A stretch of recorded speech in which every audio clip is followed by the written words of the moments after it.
Hi friends, good morning. Welcome back to my YouTube channel NPT Kannada logs. ನಾನು ಪ್ರಿಯಾ ಅಂತೇಳಿ. ಬನ್ನಿ, ನೆನ್ನೆ ವಿಡಿಯೋ ನಾನು ತುಂಬ ಏನು ಮಾಡ್ಕೊಂಡಿರಲಿಲ್ಲ ನೋಡಿ. ಯಾಕೋ ಒಂದು ಸ್ವಲ್ಪ ಚಳಿ ಚಳಿ ಅನ್ನಿಸ್ತಾ ಇತ್ತು. ಹಾಗಾಗಿ ಬೆಳಿಗ್ಗೆ ಏನು ಟಿಫನ್ ಮಾಡ್ಕೊಂಡೆ ಅಷ್ಟೇ ನಿಮ್ಮ ಜೊತೆ ಶೇರ್ ಮಾಡ್ತಾ ಇದ್ದೀನಿ. ಆ ರೆಸಿಪಿ ಬಂದು ನೋಡ್ತಾ ಇರ್ಬೋದು. ಇವತ್ತು ಬೆಳಗ್ಗಿನೇ ಟಿಫನ್ ಬಂದುಬಿಟ್ಟು, ಅಂದರೆ ನೆನ್ನೆ ಟಿಫನ್ನು ಮಂಡಾಳ ಒಗ್ಗರಣೆ ಮಾಡ್ತಾಯಿದ್ದೀನಿ. ನಮ್ಮ ಉತ್ತರ ಕರ್ನಾಟಕದ ಸ್ಪೆಷಲ್ ಮಂಡಾಳ ಒಗ್ಗರಣೆ ಅಂತಲೇ ಹೇಳ್ಬೋದು. ಮಿರ್ಚಿ, ನಾನೇನು ಮಿರ್ಚಿ ಮಾಡಿಲ್ಲ ನೋಡಿ, ಬಟ್ ಮಂಡಾಳ ಒಗ್ಗರಣೆ ಅಷ್ಟೇ ಮಾಡಿದ್ದೆ. ತುಂಬ ದಿನಗಳಾಯ್ತು ಅಂತಲೇ ಹೇಳ್ಬೋದು. ಯಾಕಂದರೆ ಫ್ರೆಶ್ ಮಂಡಾಳಿದ್ರೆ ಮಾತ್ರ ನಾನು ಮಂಡಾಳ ಒಗ್ಗರಣೆ ಮಾಡ್ತೀನಿ ನೋಡಿ. ಒಂದು ಸ್ವಲ್ಪ ಬಾಕ್ಸ್ನಲ್ಲೆಲ್ಲ ಹಾಕಿಟ್ಬಿಟ್ಟಿರ್ತೀವಲ್ಲ, ಹಾಗಾಗಿ ಒಂದು ಸ್ವಲ್ಪ ಸ್ಮೆಲ್ ಕೂಡ ಬಂದಂಗೆ ಆಗಿಬಿಟ್ಟಿರ್ತಾವೆ. ಹಾಗಾಗಿ ನಾನು ಆ ಥರ ಮಂಡಾಳಿದ್ರೆ ಯೂಸ್ ಮಾಡೋದಿಲ್ಲ ಜಾಸ್ತಿ. ಹಾಗಾಗಿ ಫ್ರೆಶ್ಶಾಗಿ ತರಿಸಿದ್ದಿತ್ತು ಮಂಡಾಳ. ಹಾಗಾಗಿ ಮಂಡಾಳ ಒಗ್ಗರಣೆ ಮಾಡೋಣ ಅಂತ ಇವತ್ತು ಟಿಫನ್ನಿಗೆ ಬೆಳಗ್ಗೆ ರೆಡಿ ಮಾಡ್ಕೊತಾ ಇದ್ದೀನಿ. ಬನ್ನಿ ಫ್ರೆಂಡ್ಸ್, ವೀಡಿಯೋ ಕಂಟಿನ್ಯೂ ಆಗಿ ನೋಡಿ. ಇಷ್ಟ ಆದರೆ ಲೈಕ್, ಶೇರ್, ಕಮೆಂಟ್, ಹಾಗೆ ಸಬ್ಸ್ಕ್ರೈಬ್ ಕೂಡ ಮಾಡ್ಕೊಳ್ಳಿ. ವಿಡಿಯೋ ಪೂರ್ತಿಯಾಗಿ ನೋಡಿ, ಅಂದರೆ ನಮಗೂ ಕೂಡ ಸ್ವಲ್ಪ ಹೆಲ್ಪ್ ಆಗುತ್ತೆ. ನಂತರ ಲೈಕ್ ಕೂಡ ಮಾಡಿ ಅಂತ ಮತ್ತೊಮ್ಮೆ ಕೇಳ್ತಾ, ಈಗ ಮಂಡಾಳ ಒಗ್ಗರಣೆಗೆ ನಾನು ಟೊಮೆಟೊ ಕೂಡ ಖಾಲಿಯಾಗಿತ್ತು. ಹಾಗಾಗಿ ಒಂದು ಸ್ವಲ್ಪ ಹುಣಸೆಹಣ್ಣು ಹಾಕೋಣ ಅಂಥೇಳಿ ಹುಣಸೆಹಣ್ಣು ಕೂಡ ನೆನೆ ಹಾಕಿದ್ದೆ ನಾನು. ಹಾಗೆ ಫ್ರಿಜ್ಜಿನಲ್ಲಿ ಬಾಕ್ಸ್ ಇಡಲಿಕ್ಕೆ ಸ್ಟೋರೇಜ್ ಮಾಡಲಿಕ್ಕಾಗಿ ನಾನು ತರಿಸಿದ್ದೆ ನೋಡಿ.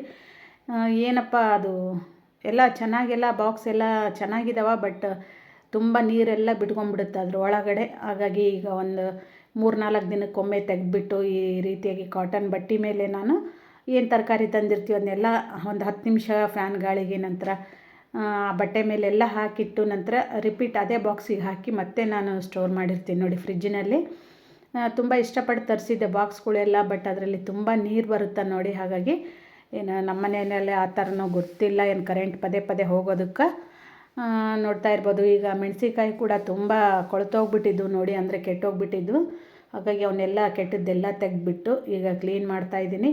ಒಂದು ಕೆಲಸ ಕರೆಕ್ಟ್ ಇದು ಮಾಡಿವಿ ಅನ್ನೋದ್ರೊಳಗೆ ಇನ್ನೊಂದು ಕೆಲಸ ರೆಡಿ ಇರುತ್ತೆ ನೋಡಿ, ಏನಾದರೂ ಮಾಡಲಿಕ್ಕೆ ಹೆಣ್ಮಕ್ಳಿಗೆ ಮನೆಯಲ್ಲಿ. ಬಟ್ ಕೆಲವೊಬ್ರು ಹೇಳ್ತಾರೆ, ಎಲ್ಲರೂ ಅಂತಲ್ಲ, ಕೆಲವೊಬ್ರು ಮನೆಯಲ್ಲಿ ಖಾಲಿ ಕೂತ್ಕೊಂಡು ಏನು ಮಾಡ್ತೀರ ನೀವು ಅಂತ. ಬಟ್ ಮನೆಯಲ್ಲಿ ಕೆಲಸ ಮಾಡೋರಿಗೆ ಗುರುತದು. ಬಟ್ ಮನೇಲಿ ಕೆಲಸ ಮಾಡಿಕೊಂಡು ಆಫೀಸ್ಗೆ ಹೋಗೋರ್ದು ಅದು ಒಂದು ರೀತಿ ಇನ್ನೂ ಕಷ್ಟದ ಕೆಲಸ ಅಂತಲೇ ಹೇಳ್ಬೋದು, ಇಲ್ಲ ಅಂತ ಹೇಳಲ್ಲ. ಬಟ್ ಮನೆಯವ್ರು ಏನು ಮನೆಯಾಗ ಕೂತ್ಕೊಂಡಿರೋರು ಏನು ಖಾಲಿ ಕೂತ್ಕೊಂಡಿರೋಂಗಿಲ್ಲ. ಅವ್ರಿಗೂ ಕೂಡ ಖಾಲಿ ಇದ್ದರೂ ಕೂಡ ಹುಡುಕಿ ಹೆಣ್ಮಕ್ಳು ಕೆಲಸ ಮಾಡ್ತಾರೆ. ಯಾರೋ ಒಬ್ಬರು ಆರಾಮ್ ಇರ್ತಾರೆ ಅಂತಲೇ ಅನ್ಕೋಬೋದು ನೋಡಿ. ನಾನಂತೂ ಹೇಳ್ತನಲ್ಲ, ನನಗೆ ಒಂದು ಸ್ವಲ್ಪ ನೀಟಾಗೇ ಇರಬೇಕು. ಯಾಕಂದರೆ ಈಗ ಮೊನ್ನೆ ಬೇರೆ ತುಂಬ ಕ್ಲೀನ್ ಮಾಡಿದ್ವಲ್ಲ ಮನೆಯೆಲ್ಲ, ಒಮ್ಮೆಲೆ ಅಂದರೆ ಒಂದು 3-4 ದಿನ ಒಮ್ಮೆಲೆ ಮೇಲೆ ಆಗಿಬಿಡ್ತು ನೋಡಿ ಕೆಲಸ. ತುಂಬ ಟಯರ್ಡ್ ಆಗಿಬಿಡ್ತು ನನಗೆ. ಹಾಗಾಗಿ ಈಗ ಸ್ವಲ್ಪ ಏನಾದರೂ ಕೆಲಸ ಕಾಣಿಸ್ತು ಅಂತಂದರೆ ಅದನ್ನು ಇಮಿಡಿಯೇಟ್ಲಿ ನಾನು ಕ್ಲೀನ್ ಮಾಡ್ಕೊಂಬಿಡ್ತೀನಿ. ಯಾಕಂದರೆ ಪೆಂಡಿಂಗಾಗಿ ಇಟ್ಕೊಂಡ್ರೆ ಫುಲ್ ಡಸ್ಟಾಗಿ ತುಂಬ ಧೂಳಾಗಿಬಿಡುತ್ತೆ ಅಂಥೇಳಿ. ಬನ್ನಿ ಫ್ರೆಂಡ್ಸ್, ಈಗ ನಾನು ಹೇಳಿದ್ನಲ್ಲ ಆಲ್ರೆಡಿ ತರಕಾರಿ ಕೂಡ ಸ್ವಲ್ಪ ಖಾಲಿಯಾಗಿತ್ತು ಮನೆಯಲ್ಲಿ. ಹಾಗಾಗಿ ಇರೋ ತರಕಾರಿನೇ ಹಾಕಿಬಿಟ್ಟು ಈಗ ನಾನು ಮಂಡಾಳ ಒಗ್ಗರಣೆ ಮಾಡ್ತಾಯಿದ್ದೀನಿ. ಮಂಡಾಳ ಒಗ್ಗರಣೆಗೆ ಬಂದು ಮೇಯ್ನಾಗಿ ಈರುಳ್ಳಿ ಜಾಸ್ತಿ ಇರಬೇಕು ನೋಡಿ. ಹಾಗೆ ಮೆಣಸಿನ್ಕಾಯಿ ಕೂಡ ಸ್ವಲ್ಪ ಎಲ್ಲ ಕ್ಲೀನ್ ಮಾಡಿ ಇಟ್ಕೊಂಡೆಲ್ಲ, ಅದು ಕೂಡ ಮೆಣಸಿನ್ಕಾಯಿ ಕೂಡ ಕಟ್ ಮಾಡಿಕೊಂಡೆ. ಹಾಕೋರು ನಿಂಬೆಹಣ್ಣು, ನಾನು ನಿಂಬೆಹಣ್ಣನ್ನೇ ಯೂಸ್ ಮಾಡೋದು ಜಾಸ್ತಿ ಮಂಡಾಳ ಒಗ್ಗರಣೆಗೆ. ಬಟ್ ತುಂಬ ಕ್ವಾಂಟಿಟಿಯಲ್ಲಿ ಮಾಡ್ತೀವಿ ಅಂತಂದರೆ ಹುಣಸೆಹಣ್ಣು ಹಾಕ್ಬೇಕು ನೋಡಿ, ಅಂದರೆ ತುಂಬ ಹುಳಿ ಅದೆಲ್ಲ ಕರೆಕ್ಟಾಗಿ ಬರುತ್ತೆ. ಅದಕ್ಕೆ ನಾವು 3 ಜನಕ್ಕೆ 4 ಜನಕ್ಕೆ ಮಾಡಿಕೊಂಡ್ರೆ ನಿಂಬೆಹಣ್ಣನ್ನೇ ಸಾಕಾಗುತ್ತೆ. ಇವತ್ತು ಟೊಮೆಟೊ ಕೂಡ ಇರಲಿಲ್ಲ, ನಿಂಬೆಹಣ್ಣು ಕೂಡ ಇರಲಿಲ್ಲ. ಹಾಗಾಗಿ ಹುಣಸೆಹಣ್ಣು ಒಂದು ಸ್ವಲ್ಪ ಹಾಕೋಣ ಅಂತ ಹಾಕಿದೆ ನೋಡಿ. ಅದಾದ ನಂತರ ಈರುಳ್ಳಿ, ಹಸಿಮೆಣಸಿನ್ಕಾಯಿ ಇಷ್ಟೆಲ್ಲ ಹೆಚ್ಕೊಂಡು ನಾನು ತುಂಬ ಎಲ್ಲ ರೆಡಿ ಮಾಡಿ ಇಟ್ಕೊಳ್ಳೋದಂತೇನಿಲ್ಲ. ಯಾಕಂದರೆ ಒಂದು 3 ಈರುಳ್ಳಿ ಇದ್ದವು, ಹಾಗಾಗಿ ಅವನು ಕೂಡ ಹೆಚ್ಚಿ ಎಲ್ಲ ರೆಡಿ ಮಾಡಿ ಇಟ್ಕೊಳ್ತಾ ಇದ್ದೀನಿ ನಾನು. ಈಗ ಮೆಣಸಿನ್ಕಾಯಿ ಕೂಡ ಸ್ವಲ್ಪ ಏನು ಕಾಟನ್ ಬಟ್ಟೆ ಮೇಲೆ ಕೂಡ ಹಾಕಿಟ್ಟಿದ್ದೆ ನೋಡಿ. ಅದಾದ ನಂತರ ಈಗ ಒಂದು ಬಾಣಲೆ ಕಾಯ್ಲಿಕ್ಕಿಟ್ಟು ಅದಕ್ಕೊಂದು ಸ್ವಲ್ಪ ಎಣ್ಣೆ ಎಲ್ಲ ಹಾಕಿ, ಎಣ್ಣೆ ಸ್ವಲ್ಪ ಲೈಟಾಗಿ ಕಾದ ನಂತರ ಜೀರಿಗೆ, ಸಾಸಿವೆ ಹಾಕಿ ಅದು ಚಟಪಟ ಆದ ನಂತರ ಈರುಳ್ಳಿ, ಮೆಣಸಿನ್ಕಾಯಿ ಕೂಡ ಒಟ್ಟಿಗೆ ಹಾಕ್ತೀನಿ. ಬೇರೆ ಕೂಡ ಹಾಕ್ಬೋದು, ಒಟ್ಟಿಗೆ ಕೂಡ ಹಾಕ್ಬೋದು ನೋಡಿ. ಯಾವ ರೀತಿ ಹಾಕಿದ್ರು ಬೇಯೋದಂತೂ ಒಂದು 5 ನಿಮಿಷ ಬೇಯಬೇಕಾಗುತ್ತೆ. ಹಾಗಾಗಿ ಅದ್ರ ಜೊತೆಗೆ ಒಂದು ಸ್ವಲ್ಪ ನಾನು ಉಪ್ಪು, ನಂತರ ಅರಿಶಿನ ಪೌಡ್ರು 2 ಹಾಕಿ ಈಗ ಬೇಯಿಸ್ತಾ ಇದ್ದೀನಿ ಒಂದು 2-3 ನಿಮಿಷ. ಅದಾದ ನಂತರ ಕುದ ನಂತರ, ಅಂದರೆ ಬಾಯ್ಲ್ ಆದ ನಂತರ ಈಗ ಹುಣಸೆಹಣ್ಣಿಂದು ಏನು ರಸ ತೆಗೆದಿಟ್ಕೊಂಡಿರ್ತೀವಲ್ಲ ಅದು ಕೂಡ ಸೇರಿಸ್ತಾ ಇದ್ದೀನಿ ನಾನು. ತುಂಬ ಏನು ಹುಳಿ ಅನಿಸೋದಿಲ್ಲ ನಿಮಗೆ ವಿಡಿಯೋದಲ್ಲಿ, ಆ ರೀತಿ ಭಾಳ ಹಾಕಿದ್ಲು ಅಂತ ಅನಿಸ್ಬೋದು. ಬಟ್ ಉಪ್ಪು, ಖಾರ, ಹುಳಿ ತುಂಬ ಚೆನ್ನಾಗಿ ತುಂಬ ಮಸ್ತಾಗಿ ಬಂದಿದ್ದು ನೋಡಿ ಮಂಡಾಳ ಒಗ್ಗರಣೆ. ಅದಾದ ನಂತರ ಸ್ವಲ್ಪ ಲೈಟಾಗಿ ಏನು ಗ್ಯಾಸ್ ಉರಿ ಕಡಿಮೆ ಮಾಡಿಬಿಟ್ಟು ಅದು ಒಗ್ಗರಣೆಯಲ್ಲೇ ಈ ಮಂಡಾಳ ತೊಯ್ಸಿಟ್ಕೊಂಡಿರ್ತೀವಲ್ಲ ಅದನ್ನು ಸೇರಿಸ್ಬಿಟ್ಟು ಕಲಿಸ್ಬಿಡ್ಬೇಕು ನೋಡಿ.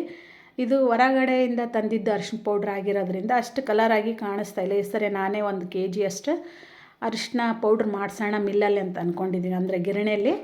ನೋಡ್ತಾ ಇರ್ಬೋದು ಎಷ್ಟು ಕಲರ್ ಹಾಕಿದರೂ ಕೂಡ ಕಲರ್ ಬರ್ತಾ ಇಲ್ಲ. ಹಾಗಾಗಿ hi friends, good morning, welcome back to my YouTube channel NPT Kannada logs. ನಾನು ಪ್ರಿಯಾ ಅಂಥೇಳಿ. ಬನ್ನಿ, ಟೈಮ್ ಬಂದು 9:30 ಆಗ್ಲಿಕ್ಕೆ ಬಂದಿದೆ ನೋಡಿ. ಹಾಗಾಗಿ ಈಗ ಲಾಗ್ನ ಸ್ಟಾರ್ಟ್ ಮಾಡ್ಕೊಂಡಿದ್ದೀನಿ ನಾನು. ಇವತ್ತಿನ ವಿಡಿಯೋದಲ್ಲಿ ಬಂದು ನಿಮಗೆ ಒಂದು ಸ್ವಲ್ಪ ರೆಸಿಪಿಗಳು ಕೂಡ ಶೇರ್ ಮಾಡಬೇಕಂತ ಅಂದ್ಕೊಂಡಿದ್ದೀನಿ. ಅಂದರೆ ಸಂಕ್ರಾಂತಿ ಹಬ್ಬಕ್ಕಾಗಿ ಏನೆಲ್ಲ ಸ್ಪೆಷಲ್ ಮಾಡ್ತಾರೆ, ಇವತ್ತು 1 ಆಗುತ್ತಾ 2 ಆಗುತ್ತಾ ನೋಡಿ ಯಾವುದಾದ್ರೂ ಒಂದು ರೆಸಿಪಿ ಕೂಡ ನಿಮ್ಮ ಜೊತೆ ಶೇರ್ ಮಾಡೋಣ ಅಂತ ವಿಡಿಯೋನ ಸ್ಟಾರ್ಟ್ ಮಾಡ್ಕೊಂಡಿದ್ದೀನಿ. ಬಟ್ ವಿಡಿಯೋ ಲೆಂತಿ ಆಗುತ್ತೆ ಅಂತಂದರೆ ನಾಳಿನ ವಿಡಿಯೋದಲ್ಲಿ ಕಂಟಿನ್ಯೂ ಮಾಡ್ತೀನಿ ನೋಡಿ. ಯಾಕಂದರೆ ನೆನ್ನೆದ್ದೆಲ್ಲ ಸ್ವಲ್ಪ ವೀಡಿಯೋಸ್ಗಳಿದ್ದಾವೆ, ಇವತ್ತಿಂದೊಂದು ಸ್ವಲ್ಪ ಎಲ್ಲ ಸೇರಿಸ್ಬಿಟ್ಟು ಒಂದು ವಿಡಿಯೋ ಮಾಡಿ ಅಪ್ಲೋಡ್ ಮಾಡ್ತೀನಿ. ರೆಸಿಪಿ ಹಾಗೇನಾದರೂ ವಿಡಿಯೋ ಲೆಂತಿ ಆದರೆ ನಾಳಿನ ವಿಡಿಯೋದಲ್ಲಿ ಶೇರ್ ಮಾಡ್ತೀನಿ, ತಪ್ಪದೇ ನೋಡಿ ಅಂತ ಕೇಳ್ತೀನಿ ನೋಡಿ. ಬನ್ನಿ ಫ್ರೆಂಡ್ಸ್, ಇವತ್ತು ಸ್ವಲ್ಪ ಲೇಟಾಗೇ ಎದ್ದಿದ್ದೀನಿ ಅಂತಲೇ ಹೇಳ್ಬೋದು. ಆದರೂ ಕೂಡ ಬೇಗ ಬೇಗ ಎಲ್ಲ ಮನೆ ಕೆಲಸ ಎಲ್ಲ ಮುಗಿಸ್ಕೊಂಡು ಸ್ನಾನ ಪೂಜೆ ಎಲ್ಲ ಆಯ್ತು ನೋಡಿ. ಈಗ ಟೀ ಮಾಡಲಿಕ್ಕೆ ಇಟ್ಟಿದ್ದೀನಿ. ಆಲ್ರೆಡಿ ಬಿಸಿನೀರು ಕೂಡ ರೆಡಿ ಮಾಡಿ ಇಟ್ಟಿದ್ದೀನಿ, ಇನ್ನು ಕುಡಿಬೇಕು, ಕುಡ್ದಿಲ್ಲ. ನಂತರದಲ್ಲಿ ನಮ್ಮನೆಯವ್ರು ಕೂಡ ಹೊರಗಡೆ ಹೋಗಿದ್ದಾರೆ ನೋಡಿ. ಮಗಳು ಕೂಡ ಕಾಲೇಜಿಗೆ ಹೋಗಿದ್ದಾಳೆ. ಇವತ್ತು ಅವಳಿಗೆ ಬಂದು ಆ್ಯನ್ವಲ್ ಡೇ ಇದೆ ನೋಡಿ. ಹಾಗಾಗಿ ಫಂಕ್ಷನ್ ಇದೆ ಕಾಲೇಜ್ನಲ್ಲಿ. ಪೇರೆಂಟ್ಸ್ ಕೂಡ ಅಲೋ ಇತ್ತು ನೋಡಿ, ಬಟ್ ನಾನು ಹೋಗಲಿಲ್ಲ. ಯಾಕಂತಂದರೆ ಸ್ವಲ್ಪ ಕಾಲು ನೋವು ಅದೆಲ್ಲ ಇತ್ತಲ್ಲ, ಹಾಗಾಗಿ ನಾನು ಕೂಡ ಹೋಗಲಿಲ್ಲ ನೋಡಿ. ತುಂಬ ಫೋರ್ಸ್ ಮಾಡಿದ್ಲಿ ಮಗಳು, ಬಾಮ್ಮ ಅಂಥೇಳಿ, ಬಟ್ ನಾನು ಹೋಗಲಿಲ್ಲ. ಹೋದ ವರ್ಷ ಎಲ್ಲ ಹೋಗಿದ್ದೆ ನೋಡಿ. ಹೋಗಿ ವಿಡಿಯೋ ಎಲ್ಲ ಮಾಡ್ಕೊಂಡು ಬಂದು ನಿಮ್ಮ ಜೊತೆ ನಾನು ಕೂಡ ಶೇರ್ ಮಾಡಿದ್ದೆ ಆಲ್ರೆಡಿ. ಈ ವರ್ಷ ಕೂಡ ಹೋಗ್ಬೇಕಂತ ತುಂಬ ಆಸೆ ಇತ್ತು, ಬಟ್ ಎದ್ದೇಳೇ ಇಲ್ಲ ನಾನು. ಬೆಳಿಗ್ಗೆ ಎಬ್ಸಿದ್ರು ಕೂಡ ನಾನು ಎದ್ದೇಳೋದ್ರೊಳಗನೆ ಮಗಳೆಲ್ಲ ರೆಡಿ ಮಾಡಿಕೊಂಡು, ಅಂದರೆ ಡ್ರೆಸ್ ಎಲ್ಲ ರೆಡಿ ಮಾಡಿಕೊಂಡು ಅವಳ ಫ್ರೆಂಡ್ ಮನೆಗೆ ಹೋಗಿದ್ದಾಳೆ ನೋಡಿ. ಅವಳ ಫ್ರೆಂಡ್ ಮನೆಯಿಂದ ಅವ್ರ ಮನೆಯಲ್ಲೇ ಟಿಫನ್ ಮಾಡಿಕೊಂಡು ಫ್ರೆಂಡ್ ಇಬ್ಬರು ಸೇರಿಬಿಟ್ಟು ಆಟೋದಲ್ಲಿ ಹೋಗ್ತಾರೋ ಏನೋ, ಅಥವಾ ಅವಳ ಫ್ರೆಂಡ್ ಪಪ್ಪ ಬಿಟ್ಟು ಬರ್ತಾರೋ ಗೊತ್ತಿಲ್ಲ ನೋಡಿ. ನಮ್ಮನೆಯವ್ರು ಮಾತ್ರ ಬೆಳಿಗ್ಗೆ ಇಲ್ಲಿಂದ ಮಗಳನ್ನ ಕರ್ಕೊಂಡು ಹೋದರು. ಮಗಳಿಗೆ ಹೊರಗಡೆಯಿಂದನೇ ಇಡ್ಲಿ ತೊಗೊಂಡ್ಬಂದು ಕೊಟ್ಟಿದ್ರು.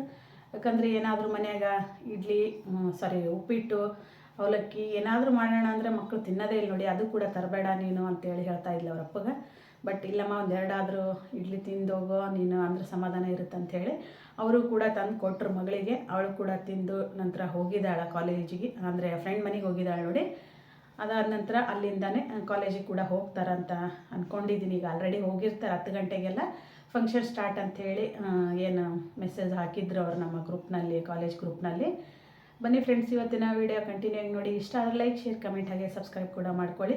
ಬನ್ನಿ, ಇನ್ನೂ ಬಿಸಿನೀರು ಕೂಡ ಕುಡಿದಿಲ್ಲ ನೋಡಿ. ಪೂಜೆ ಈಗ ಆಯಿತು, ಹಾಗೆ ವೀಡಿಯೋ ಕೂಡ ಸ್ಟಾರ್ಟ್ ಮಾಡಿಕೊಂಡೆ. ಇನ್ನು ಟೀ ಮಾಡಿಕೊಂಡು ನಂತರ ಟಿಫನ್ ಕೂಡ ನನಗೂ ಕೂಡ ತೊಗೊಂಡು ಬಂದುಬಿಡ್ತೀನಿ ಅಂತ ಹೇಳಿದ್ರು ನಮ್ಮ ಮನೆಯವರು. ಯಾಕಂದರೆ ಅವಳು ಕೂಡ ಹೋಗ್ತಾಳೆ, ಸುಮ್ಮನೆ ಮತ್ತು ಇಬ್ಬರಿಗೆ ಯಾಕೆ ಮಾಡೋದಂಥೇಳಿ ನಮ್ಮನೆಯವ್ರು ನನಗೂ ಕೂಡ ಟಿಫನ್ ತಂದು ಇಟ್ಟಿದ್ದಾರೆ. ನೋಡಿಲ್ಲ ನಾನಿನ್ನು, ಯಾಕಂದರೆ ಟಿಫನ್ ಮಾಡೋ ಟೈಮ್ನಲ್ಲಿ ನೋಡಿದ್ರೆ ಅದು ಬಿಡ ಅಂಥೇಳಿ ಸುಮ್ಮನೆ ಇದೀನಿ ನೋಡಿ.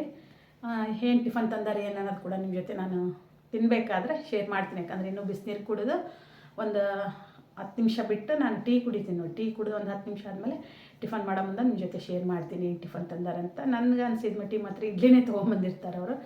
ಯಾಕಂದರೆ ನನ್ನ ಫೇವ್ರೇಟ್ ಬಂದು ಇಡ್ಲಿನೇ ಟಿಫನ್. ಹಾಗಾಗಿ ಬೇರೆ ಏನು ತರಿಸ್ಲಿಕ್ಕೆ ಇಷ್ಟ ಆಗಲ್ಲ ನೋಡಿ ನನಗೆ ಹೊರಗಡೆ. ಇಡ್ಲಿ ಒಂದು ಬಿಟ್ಟರೆ ನಾನು ಬೇರೆ ಏನೂ ತರಿಸೋದಿಲ್ಲ ಹೊರಗಡೆ. ಟಿಫನ್ ಎಲ್ಲ ಮಾಡ್ಕೊಂಡ್ಮೇಲೆ ಯಾವುದೇ ರೀತಿಯಿಂದ ನೆನ್ನೆ ನಾನು ವೀಡಿಯೋ ಮಾಡ್ಕೊಳ್ಳಿಲ್ಲ ಅಂತಲೇ ಹೇಳಿದ್ನಲ್ಲ, ಇದು ಇವತ್ತಿನ ದಿನದ್ದು ವೀಡಿಯೋ ಕೂಡ ಶೇರ್ ಮಾಡ್ತಾಯಿದ್ದೀನಿ. ನೋಡ್ತಾ ಇರ್ಬೋದು, ಒಂದು ಸ್ವಲ್ಪ ಲೇಟಾಗಿ ಎದ್ದೀನಿ ಅಂತಲೇ ಹೇಳ್ಬೋದು. ಯಾಕಂದರೆ ರಾತ್ರಿ ತುಂಬ ಚಳಿ ಅನಿಸಿತ್ತು ನೋಡಿ, ತುಂಬ ಗಾಳಿ. ನಾನು ಸ್ವಲ್ಪ ಮಳೆ ಕೂಡ ಬಂತು ರಾತ್ರಿ ಎಲ್ಲ. ಬೆಳಿಗ್ಗೆ ನೋಡಿದಾಗ ನಾವು ಸ್ವಲ್ಪ ಬಟ್ಟೆ ಎಲ್ಲ ಹೊರಗಡೆನೇ ಬಿಟ್ಬಿಟ್ಟಿದ್ವಲ್ಲ, ಹಾಗಾಗಿ ಎಲ್ಲ ಒದ್ದೆಯಾಗಿ ಕೆಳಗಡೆ ಬಿದ್ದುಬಿಟ್ಟಿದ್ವು ನೋಡಿ. ಹಾಗಾಗಿ ಮಳೆ ಕೂಡ ಬಂದಿತ್ತು ಅಂತ ಅಂದ್ಕೊಂಡ್ವಿ ನಾವು. ಈಗೂ ಕೂಡ ವಾತಾವರಣ ತುಂಬ ಕೂಲಾಗಿದೆ ಅಂತಲೇ ಹೇಳ್ಬೋದು. ಬನ್ನಿ ಫ್ರೆಂಡ್ಸ್, ಈಗ ನಾನು ಹೇಳಿದ್ನೆಲ್ಲ ಇವತ್ತಿನ ವೀಡಿಯೋದಲ್ಲಿ ನಾನು ಒಂದು ರೆಸಿಪಿ ಕೂಡ ಶೇರ್ ಮಾಡ್ಬೇಕು ಅಂದ್ಕೊಂಡಿನಿ. ಬಟ್ ವೀಡಿಯೋ ತುಂಬ ಲೆಂತಿ ಆದರೆ ನಾನು ಜಾಸ್ತಿ ವೀಡಿಯೋ ಅಪ್ಲೋಡ್ ಮಾಡೋದಿಲ್ಲ ನೋಡಿ. ಯಾಕಂದರೆ ಯಾರೂ ಜನ ಜಾಸ್ತಿ ನೋಡೋದಿಲ್ಲ. ಹಾಗಾಗಿ ಈಗ ಒಂದು ಸ್ವಲ್ಪ ಬಿಸಿನೀರು ಕುಡಿತಾ ಇದ್ದೀನಿ ನಾನು ಆರಾಮ್ಸೆ ಕೂತ್ಕೊಂಡು. ಸ್ವಲ್ಪ ಚಳಿ ಜಾಸ್ತಿ ಇದೆ ಅಂತಲೇ ಹೇಳ್ಬೋದು. ನಾನು ಪದೇ ಸ್ವೆಟರು ಆ ರೀತಿ ಸ್ಟ್ರಗ್ ಹಾಕ್ಕೊಂಡ್ರೆ ಚಲೋ ಅನ್ಸಂಗಿಲ್ಲ ಅಂಥೇಳಿ ಈಗ ಹಾಕ್ಕೊಂಡಿಲ್ಲ ನೋಡಿ ಈ ವಿಡಿಯೋದಲ್ಲಿ. ಬನ್ನಿ ಫ್ರೆಂಡ್ಸ್, ವಿಡಿಯೋ ಕಂಟಿನ್ಯೂ ಆಗಿ ನೋಡಿ. ಇಷ್ಟ ಆದರೆ ಲೈಕ್, ಶೇರ್, ಕಮೆಂಟ್, ಹಾಗೆ ಸಬ್ಸ್ಕ್ರೈಬ್ ಮಾಡ್ಕೊಳ್ಳಿ.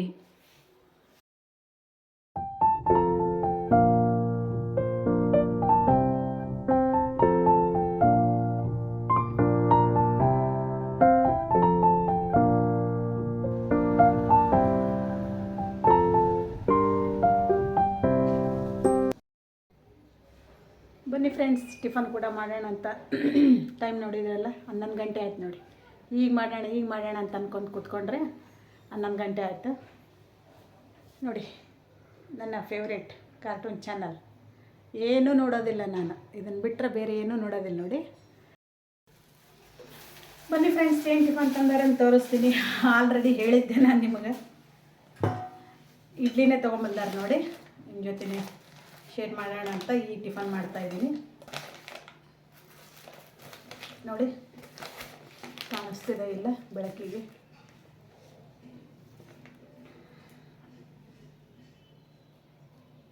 ಇವತ್ತು ಟಿಫನ್ ಬಂದು ಹೊರಗಡೆಯಿಂದ, ಮನೆಗೇನು ಮಾಡಿಲ್ಲ ನೋಡಿ.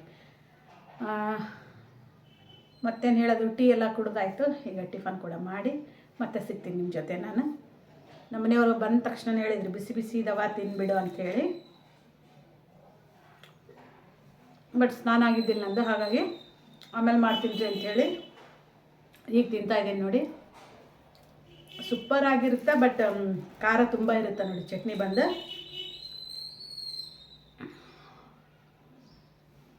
ಟಿಫನ್ ಆದಮೇಲೆ ಮತ್ತೆ ಸಿಗ್ತೀನಿ ಅಂತ ನಿಮ್ಮ ಜೊತೆ. ಇವತ್ತೇನು ತುಂಬ ಕೆಲಸ ಇಲ್ಲ ಅಂತಲೇ ಅನ್ಕೋಬೋದು. ಅಂದರೆ ಏನು ಒಂದು ಟಿಫನ್ ಒಂದಿಲ್ಲ ನೋಡಿ, ಮಧ್ಯಾಹ್ನ ಅಡುಗೆ ಕೂಡ ನಾನು ಮಾಡ್ಕೋಬೇಕು. ಹಾಗಾಗಿ ಬೆಳಗ್ಗೆ ಎಲ್ಲ ಗ್ಯಾಸ್ ಕಟ್ಟಿ ಕ್ಲೀನ್ ಮಾಡಿದ್ದೆ, ಬಟ್ ಟೀ ಮಾಡಬೇಕಾದ್ರೆ ಒಂದು ಸ್ವಲ್ಪ ಉಕ್ಕೋಗ್ಬಿಡ್ತು ನೋಡಿ, ಅಂದರೆ ಚೆಲ್ಲೋಗ್ಬಿಡ್ತು. ಹಾಗಾಗಿ ಮತ್ತೊಮ್ಮೆ ನಾನು ಗ್ಯಾಸ್ ಕಟ್ಟಿ ಎಲ್ಲ ಕ್ಲೀನ್ ಮಾಡಿಕೊಂಡು ಸಂಕ್ರಾಂತಿ ಹಬ್ಬಕ್ಕೆಲ್ಲ ಏನು ರೆಸಿಪಿಗಳು ಬೇಕು ಅದನ್ನ ಸ್ವಲ್ಪ ಮಾಡೋಣ. ಆದಷ್ಟು 1-2 ರೆಸಿಪಿ ಕೂಡ ನಿಮ್ಮ ಜೊತೆ ಶೇರ್ ಮಾಡೋಣ ನಾಳಿನ ವೀಡಿಯೋದಲ್ಲಿ ಅಂತ ಅಂದ್ಕೊಂಡು ಮತ್ತೊಮ್ಮೆ ಗ್ಯಾಸ್ ಕಟ್ಟಿ ಎಲ್ಲ ಕ್ಲೀನ್ ಮಾಡ್ಕೊತಾ ಇದ್ದೀನಿ. ಹಾಗೆ ನಮ್ಮ ಏರಿಯಾದಲ್ಲಿ 2 ದಿನದಿಂದ ನೀರು ಕೂಡ ಬಂದಿರಲಿಲ್ಲ ನೋಡಿ, ನಳ ಕೂಡ ಬಂದಿಲ್ಲ. ಹಾಗಾಗಿ ಇವತ್ತು ಕೂಡ ಬಂದಿದೆ. ಹಾಗಾಗಿ 2 ದಿನದ ಬಟ್ಟೆ ಕೂಡ ಹಾಗೆ ಸ್ಟಾಕ್ ಇದೆ ನೋಡಿ. ಅವರು ಕ್ಲೀನ್ ಮಾಡೋ ಆಂಟಿ ಕೂಡ ಬಂದು ಬಟ್ಟೆ ಎಲ್ಲ ವಾಶ್ ಮಾಡಿಕೊಟ್ಟ ನಂತರ ನಾನು ಸ್ವಲ್ಪ ಒಣಗಾಕ್ಬೇಕಾಗುತ್ತೆ. ಹಾಗಾಗಿ ಓಕೆ ಫ್ರೆಂಡ್ಸ್, ಈ ವಿಡಿಯೋ ಇಲ್ಲಿಗೆ ಎಂಡ್ ಮಾಡ್ತೀನಿ. ಮತ್ತು ನಾಳಿನ ಒಂದು ವಿಡಿಯೋ ಅಂದರೆ ರೆಸಿಪಿ ಜೊತೆ ನಿಮ್ಮ ಜೊತೆ ಸಿಗ್ತೀನಿ ಅಂತಲೇ ಹೇಳಲಿಕ್ಕೆ ಇಷ್ಟಪಡ್ತೀನಿ. ನಾಳೆ ಮಿಸ್ ಮಾಡದೆ ವಿಡಿಯೋನ ನೋಡಿ ಅಂತ ಕೂಡ ಕೇಳ್ತೀನಿ. ಓಕೆ ಫ್ರೆಂಡ್ಸ್, ಬಾಯ್, ಟೇಕ್ ಕೇರ್.